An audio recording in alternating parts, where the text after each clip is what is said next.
Network News. Itinuturing na hamon ngayon ng mga school supplies retailer dito sa Calasiao ang pagtangkilik ng mga mamimili sa online shopping at pagbisita sa mga malls upang makapabili ng gamit pang eskwela. Isa lamang sa mga malaking retailer sa bayan, si Gina Baldueza Kawili, na epekto umano ng pag-usbong ng mga department stores at pagtangkilik sa mga online shopping apps ang matumal na bentahan ng school supplies ilang linggo bago ang pasukan. Pagtumal pa, ma'am.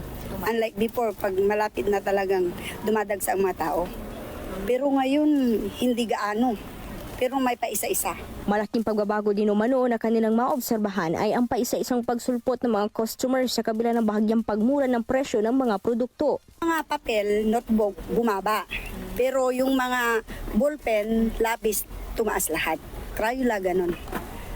Dati mas mataas. Pababa ng kunti ngayon.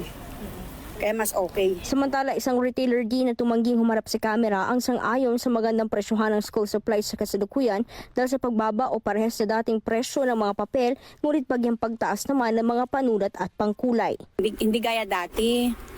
Yung dati, nung wala pang yung mga Shopee na yan, yun medyo malakas. Pero ngayon, siyempre, marami ng pagbilihan, marami ng mga...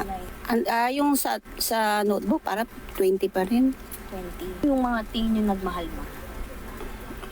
Crayola, coupon, mga ganyan. Pero yung mga notebook, pero okay lang. Sa kasalukuyan, nasa 18 to 20 pesos ang notebook, ballpen na nasa 8 pesos to 35 pesos, pad paper na nasa 20 pesos, Crayola nasa 30 to 80 pesos, bag 300 to 700 pesos na Class A, ngunit nakadepende sa klase ng bibilhin.